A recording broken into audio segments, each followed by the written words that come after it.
दोस्तों क्या जानते हैं कि आज की गर्मा गर्म या ट्रेंडिंग खबरें क्या है जो कि बॉलीवुड से लेकर पॉलिटिक्स और सोशल जो सामाजिक पटल पे चल रही हो वर्ल्ड में क्या चल रहा है ये सब गर्मा गर्म खबरें जो हैं मैं आज आपको इस वीडियो में बताऊंगा। लेकिन अभी तक आपने मेरे चैनल को सब्सक्राइब नहीं किया तो सब्सक्राइब जरूर करें, दोस्तों के साथ, सगे संबंधियों के साथ वीडियो को लाइक करें, शेयर करें और कमेंट करते रहें। दोस्तों जैसा कि आप जानते हैं कि मैं हमेशा से कुछ अपने फ्रेंड्स हैं जिनकी मैं कमेंट को पढ़ के सुनाता हूं और उसके बाद मैं आगे बढ़ता हूं। तो आज मैं अपने दोस्तों के इसी कमेंट को पढ़ूंगा। तो मैं सिर्फ दो कमेंट लूंगा। एक है रविंदर रविंदर देखिए मेरे चश्मे का थोड़ा-सा वो है, प्रॉब्लम है, इसलिए रविंदर रे दू जंगम 4980 बॉर्डर 2 लिखा है उन्होंने। उसके बाद अश्विन पटेल ने लिखा है, लव का इमोजी दिया है। धन्यवाद मित्रों आपके कमेंट के लिए, 2 मैंने कमेंट लिया। अब चलिए वीडियो को शुरू करते हैं। सबसे पहले मैं बात करूँगा धुरंधर की बॉक्स ऑफिस कलेक्शन और अभी अनुराग कश्यप ने उसके ऊपर बयान जो दिया उसके ऊपर। सबसे पहले धुरंधर ने बॉक्स ऑफिस कलेक्शन में आज के डेट में 31वें दिन में देखेंगे, आज तो 32वां दिन में, 31 दिनों में 820 करोड़ कमा लिया है इंडिया नेट के कलेक्शन में और वर्ल्ड वाइड कलेक्शन में 1240 करोड़। यानी कि इंडिया नेट के कलेक्शन में 10 करोड़ पीछे एक मूवी से, उसका नाम बताइएगा। दूसरा 1240 करोड़ कमा के वो किस मूवी का जो 1230 करोड़ का रिकॉर्ड है उसको तोड़ा है, ये है। अब चलते हैं कि अनुराग कश्यप इस मूवी का इतने दिनों के बाद उन्होंने रिव्यू किया, आखिर क्यों? पहले आप देखिए कि ऋतिक रोशन का रिव्यू आया। ऋतिक रोशन क्या ना कि जब से धुरंधर हिट हुई है तो इनको एक आईना दिखाया है कि जिस तरह के स्पाई का रोल करते हो और जिस तरह की पिक्चरें तुम्हारे स्पाई यूनिवर्स की बनती है जिसमें ऋतिक रोशन ने भी काम किया, उनके लिए एक मिरर का काम कर रहा है कि उनको ये बता रहा है कि स्टाइल मारना कोई स्पाई का काम नहीं है। स्पाई स्टाइल नहीं मारता, स्पाई स्पाई होता है। पता नहीं चलना चाहिए कि वो जासूस है, तभी तो जासूस है। अगर सब लोग तुमको जानते हो जासूस है तो किस बात का जासूस है? तो वो जासूस के लिए उन्होंने ऋतिक रोशन को तो मिर्ची लगी, लेकिन उन्होंने अब फ़िल्म तो चल रही है तो उन्होंने उसके बारे में अच्छा बोला, बाद में बोला देखिए मैं उसके राजनीति से सहमत नहीं हूँ। बाद में जब विरोध होने लगा तो उन्होंने इंस्टाग्राम पे दूसरा ही पोस्ट किया। उन्होंने उसकी तारीफ़ की, मैं बोला ये मैं दूसरे पार्ट का इंतज़ार कर रहा हूँ, बहुत अच्छी पिक्चर है। भाई आज के टाइम में ऐसे एक्टर जो सो कॉल्ड एक क्रिएट किए हुए एक्टर होते हैं। एक माने बचपन में कहानी होता है, कुछ लोग महान पैदा होते हैं, कुछ महान बनते हैं और कुछ लोगों पे महानता थोपी जाती है। तो ऐसे में ऋतिक रोशन भी है। क्रिएट करो कि अरे यार मतलब ये ग्रीक गॉड है। सर पे नकली बाल लगाता है बंदा और बोलेगा ग्रीक गॉड है। मतलब गोरा होना मतलब ग्रीक गॉड हो गया। मतलब आप अपने से क्रिएट कर लो कि मैं ग्रीक गॉड हूँ। भले पिक्चर तुम्हारे पिताजी के अलावा ज़्यादातर पिक्चर तुम्हारी फ्लॉप ही हुई है। अगर तुम्हारी जो लोग याद करेंगे ज़हन में, तो तुम्हारे पिताजी की मूवी याद करेंगे, सोलो पिक्चर।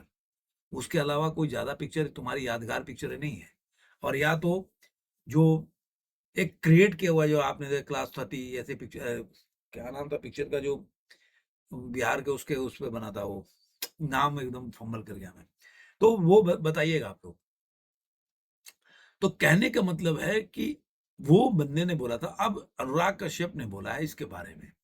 उन्होंने एक बहुत अच्छी बात बोली, मैं इससे सहमत भी हो सकता हूँ एक तरह से। देखिए वो भी उसी गैंग के मेंबर है। वो हमेशा से देश के खिलाफ एजेंडा जो चलता है उसमें शामिल होते हैं। लेकिन अब क्या ना उनको कोई पिक्चर तो दे नहीं रहा। साउथ के पिक्चर में वो भी धक्के खा रहे हैं। पिक्चर उनकी बन नहीं रही है। बंदर हो रहा था कि आएगी आएगी, अभी तक आए नहीं बॉबी देओल की पिक्चर। तो अब उन्होंने एक विस्तृत उनकी धुरंधर की समीक्षा की है। उन्होंने लिखा है धुरंधर का सार बिल्कुल सही बैठता है। कोई भी जासूस तब तक जासूस नहीं हो सकता जब तक उनके मन में शत्रु देश के प्रति घृणा और आक्रोश न हो। इसी प्रकार एक सैनिक उस समय तक सैनिक नहीं हो सकता जब तक उसके मन में शत्रु देश के प्रति आक्रोश न हो। मुझे इन दोनों ही बातों पर कोई आपत्ति नहीं है। आप देखो आज तक वो मतलब पाकिस्तान की गोद में खेलते थे एक तरह से इनडायरेक्टली, लेकिन अभी थोड़ा सा इनको झटका लगा है तो उस तरह से अभी बयान कर रहे हैं। ये पैसा वैसा लग रहा है नहीं मिल रहा उधर से वामपंथी की तरफ से। अब डायरेक्ट उसके बाद वो सीधे 2 सीन पे सवाल खड़े किए जब उन्हें सही नहीं लगे। उन्होंने कहा कि एक सीन है जब आर माधवन का किरदार कहता है, "एक दिन ऐसा ज़रूर आएगा जब कोई देश के बारे में सोचेगा।" इसके अलावा दूसरा वाला सीन जिसमें रणवीर सिंह का किरदार जो बोलता है कि ये नया इंडिया है। तो अब इस तरह से जो बोल रहे हैं कि 2 चीज़ों पे वो और उनको अनुराग कश्यप को ठीक नहीं लगा।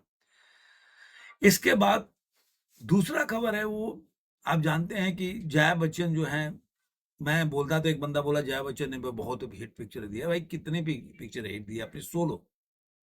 वो आप बोलेंगे नहीं कि बॉलीवुड के बहुत बड़ी स्टार नहीं है, उसके उससे बड़ी तो कंगना रनौत स्टार है। उनकी 16 कई पिक्चर हिट है। वो ऐसे देखा जाए तो उनकी अगर देखिए हीरोइन के रूप में भी कई पिक्चर हिट है। लेकिन जया भादुड़ी का ऐसा कोई पिक्चर आपको बहुत याद करना पड़ेगा। आपको पता है कि हमेशा वो एरोगेंसी उनके अंदर उनको ऐसे काफ़ी रील्स मिल जाएँ। अब कपिल शर्मा के शो अभी हालिया हो रहा था, कार्तिक अनन्या पांडे आए थे।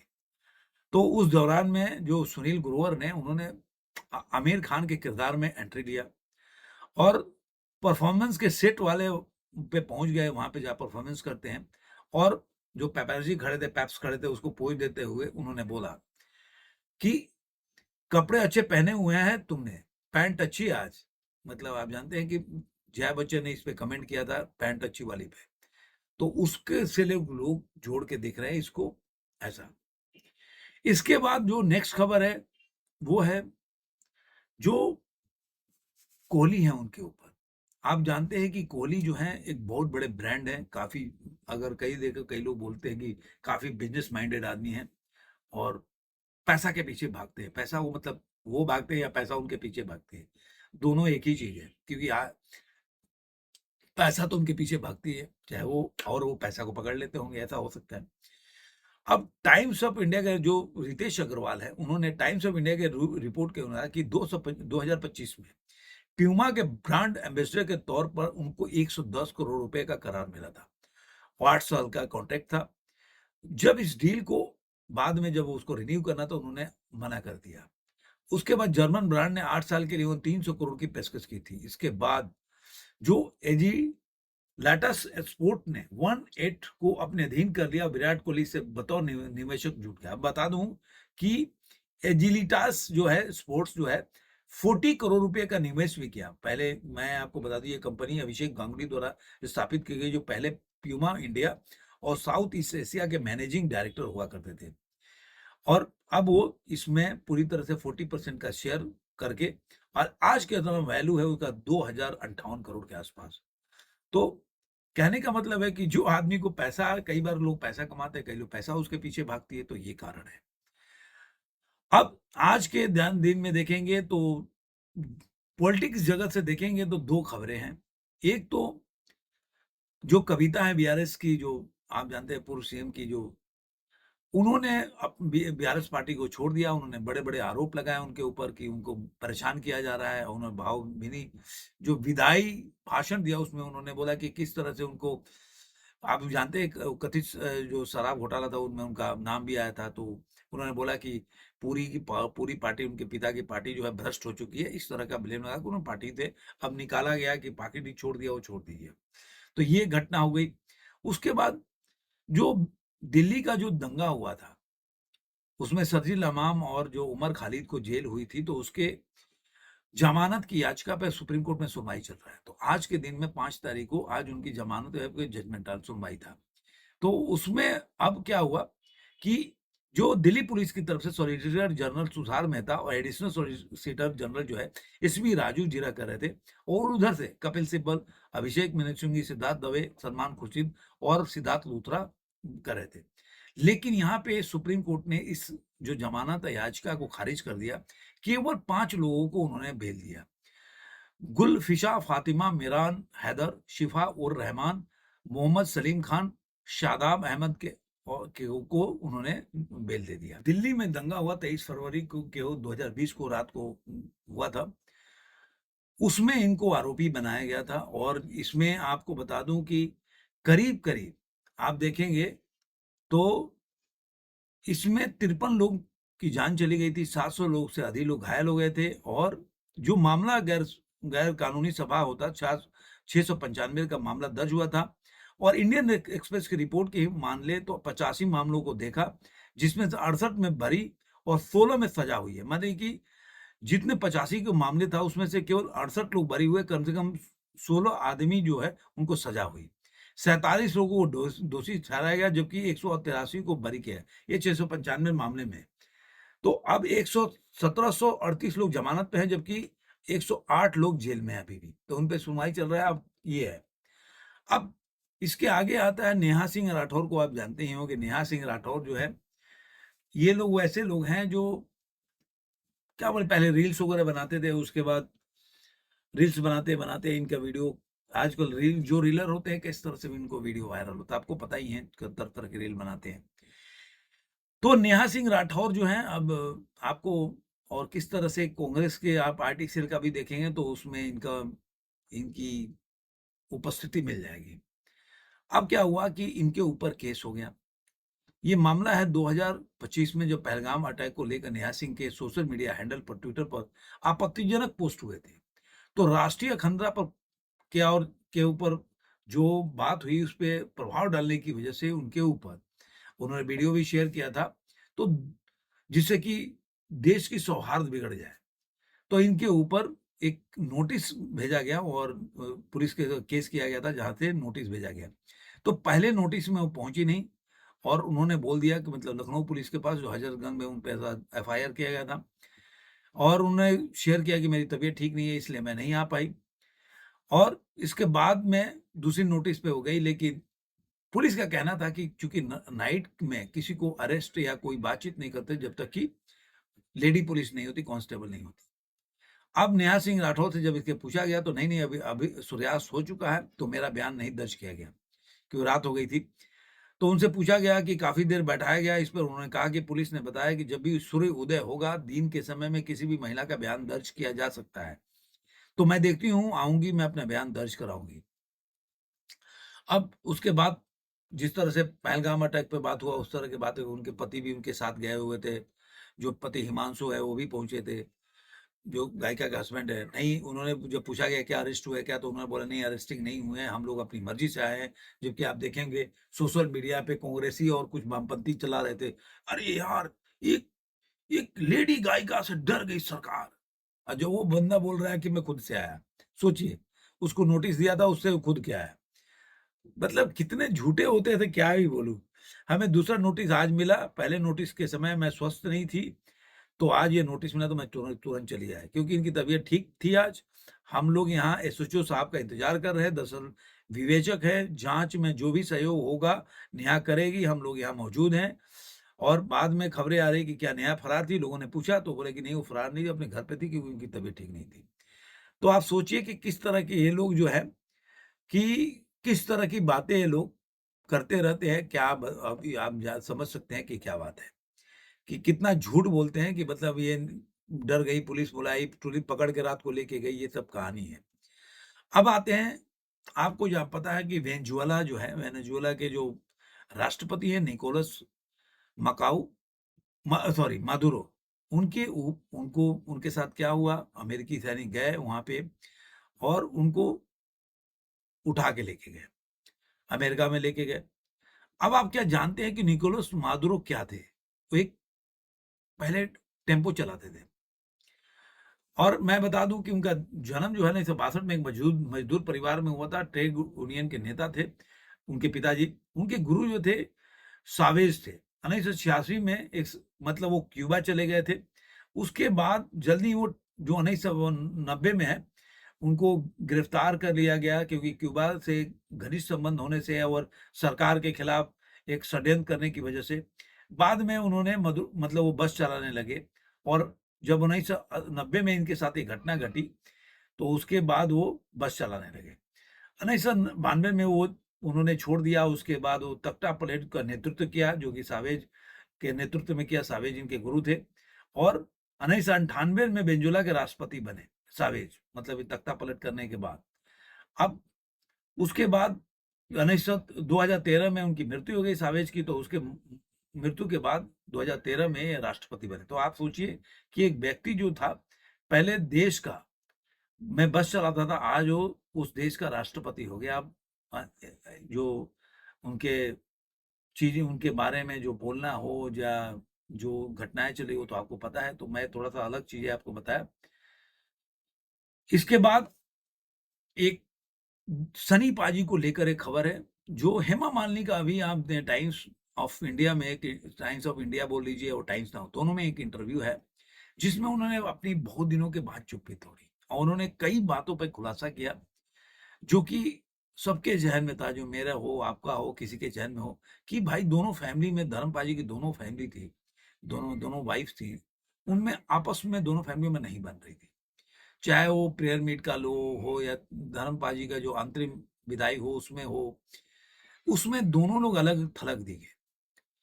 तो इसको लेकर काफ़ी लोगों में शंका था, तो अब हेमा जी ने उसके ऊपर काफ़ी बड़ा बयान दिया। उन्होंने बोला कि नहीं ऐसा कुछ भी नहीं है, हम इसलिए सारे अलग-अलग क्योंकि कि हम सब लोगों का अलग-अलग दोस्त हैं, रिलेटिव्स हैं, उसकी वजह से हमने निर्णय किया, उन सारे लोगों ने मिल के निर्णय किया। कि हम लोग सारे लोग मिल के निर्णय किए कि सबके अलग-अलग करने चाहिए, तो इस वजह से मैंने अपने घर पे प्रेयर मीट रखा, उन्होंने होटल में रखा। उसके बाद मैंने दिल्ली में रखा क्योंकि मैं राजनीतिक हूँ, पॉलिटिशियन हूँ, तो मैं अपने पॉलिटिकल मित्रों के लिए रखा और मैं मथुरा में भी रखा क्योंकि मथुरा में लोग बहुत लोग धर्मपाल जी को चाहते तो उनके लिए। तो सबके अपने-अपने हैं। उन्होंने ये भी ज़रूर बताया कि मैंने उसके पहले भी वीडियो बना के बताया था एक चैनल पे, अपने दूसरे चैनल पे कि वो जो थे कि वो न 19वाँ बर्थडे का तैयारी भी कर रहे थे वो लोग। और उन्होंने ये भी बताया कि सारे लोग रात-रात भर जगे रहते थे, चाहे वो सनी देओल हो, ईशा देओल साथ में बॉबी देओल हो, आना हो, सब लोग एक साथ जगे रहते थे। बहुत दिक्कत में थे, बहुत परेशान थे, उस समय का मतलब ऐसी हालात थी कि वो बता भी नहीं सकती उस समय का कितना नाज़ुक मौका था। फिर बाद में उन्होंने उनसे पूछा गया कि सनी भाई जिस तरह पेप्स के साथ आवेश खो बैठे थे, उन्होंने बोला कि देखो उस समय की बात ऐसा था कि बार-बार जो मीडिया पीछा करते थे, उससे हम फैमिली लोग परेशान हो गए थे। हम लोग को समझ में नहीं आ रहा तो हम लोग करें क्या? तो इसलिए उस समय को हम लोग भुलाना चाहते थे और इसलिए आवेश में ऐसा कर लिया होगा। फिर उन्होंने बोला भी कि सनी पाजी चाहते हैं कि उसको जो जगह है उसको एक धर्मपाल जी के एक तरह से यादगार के लिए वहाँ का वो बना दिया जाए, उनका फ़ोटोग्राफ्स वगैरह उनके लिए एक मतलब उनकी जगह बनाए जहाँ पे वहाँ पे जा दर्शक जाके उनसे रिलेटेड चीज़ें देख सकें, म्यूज़ियम टाइप में। तो बोला कि हाँ, सनी ऐसा करने के प्रयास तो कर रहे हैं, अच्छी बात है, ये करने का प्रयास कर रहे हैं, देखिए क्या होता है। तो ये खबर थी, इसके बाद एक बहुत अच्छी खबर आ रही है जो मतलब जो रतन है, जो आपको जहाँ रतन जैन जो कि जिन्होंने पहले पिक्चर बनाई थी हमराज, जो प्रोड्यूसर थे और अब्बास मस्तान ने इसको निर्देशन किया था हमराज, अब उसकी जो सेकंड पार्ट को लेकर काफ़ी चर्चा हो रही है। तो उन्होंने बोला कि इस पे प्रकाश रतन जैन ने ही डाला कि अक्षय हमेशा से ऐसे ही हैं, फ़िल्मों को लेकर बहुत चुनिंदा हैं, उनके लिए पैसा गॉड है। अगर उन्हें स्क्रिप्ट पसंद आती है तो वे फ़िल्म को अस्वीकार कर देता है, अगर पसंद नहीं आती तो। तो अब उनसे पूछा कि ये फ़िल्म जो है आपको पता है कि 1998 में बना था ए परफेक्ट मर्डर से प्रेरित था जो कि और 1994 में 54 में एक पिक्चर बनी थी, उसके उससे प्रेरित था। अब उन्होंने बोला कि मैं इस पे दोबारा कि बॉबी और अक्षय दोनों के साथ काम करना चाहता हूँ। इस फ़िल्म में कोई भी बहुत अच्छा स्क्रिप्ट मिलेगा, तो हम इस फ़िल्म को करना चाहते हैं, बॉबी और अक्षय खन्ना को साथ मिलाकर और स्क्रिप्ट पे काम चल रहा है। अगर अच्छी स्क्रिप्ट मिल जाएगी, तो हम ज़रूर हमराज 2 बनाएँगे। अभी आपने जानते होंगे किस किस की प्यार करूँ का सीक्वल 2 आया जिनको उन्होंने कपिल शर्मा, मनजोत सिंह, हीरा वीरानी, चित्रा चौधरी को लेके बनाया था जो कि 2015 में किस किस को प्यार करूँ का सीक्वल है। तो हमराज 2 के निर्माता ने बड़ी-बड़ी बातें की, अब देखते हैं कि इस पे क्या होता है। उसके अलावा 21 के जो बॉक्स ऑफिस कलेक्शन है, आज 5वाँ दिन है लेकिन 4 दिनों में जो मूवी ने कमाई किया है, तो देखें तो चौथे दिन में अगर 5 करोड़ का बिज़नेस किया जो देखेंगे सैटरडे थोड़ा-सा जंप था जो 4.5 करोड़ से 5 करोड़ आया था। तो ओवरऑल इंडिया में देखेंगे तो ये साढ़े 18 करोड़ के आस-पास की कमाई की है, जो कि 60 करोड़ बचत बचाता है। अब देखिए बजट का खेल भी अलग है। जब फ़िल्में फ्लॉप होने लगती है तो बजट को घटा देते हैं। आपने हाउसफुल 4 याद होगा आपको।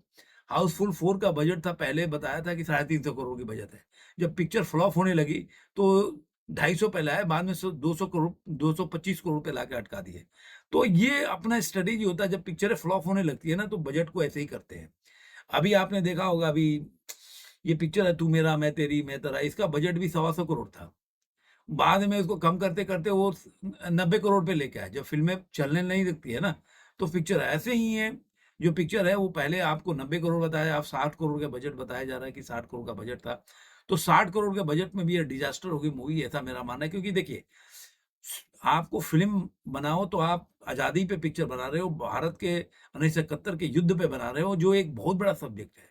उसके साथ आप खिलवाड़ करोगे, तो मुझे लग रहा है कि पिक्चर तो लोग आज नैरेटिव देखने नहीं जाएँगे। और आप पाकिस्तान के लिए बना रहे हो कि हिंदुस्तान के लिए बना रहे हो, किसकी तरफ से आप हो के फ़िल्म बना रही हो, तो श्री राम राघवन को जानना चाहिए। तो मुझे लग रहा है कि इसकी वजह से पिक्चर जो है, ये चल नहीं पाएगी और इसीलिए बहुत बुरी तरह से पिक्चर जो फ्लॉप हो रही है।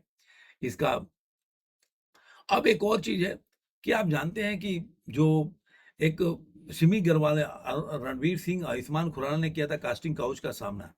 एक्टर्स को गे डायरेक्टर्स संग काम करने से पर लगता था डर। अब ये जो है न्यूज़ है, ये रणवीर सिंह करीब 1 दशक पहले एनडीटीवी से कहा था कि एक डायरेक्टर ने उन्हें पोर्टफोलियो दिखाने के बहाने बुलाया, लेकिन असल में उन्होंने जो फिजिकल होने का प्रयास किया और वहाँ से रणवीर सिंह भाग गए। यही सेम बात आयुष्मान खुराना ने पिंक विला को बताया कि कास्टिंग डायरेक्टर ने उन्हें लीड रोल देने के लिए गलत पेशकश की, तो उन्होंने साफ मना कर दिया। आप जानते हैं कि अब सिमी ग्रवाल ने बोला शाहरुख खान और करण जौहर की नज़दीकी का भी ज़िक्र किया। जब उनकी दोस्ती पर सवाल उठे, तो एसआरके ने मज़ाकिया अंदाज में कह दिया ट्राई और आगे अब जोड़ लीजिएगा। तो ये चीज़ें जो हैं बॉलीवुड में कोई आज की नहीं पुरानी बातें हैं। तो ये चीज़ें चल रही हैं।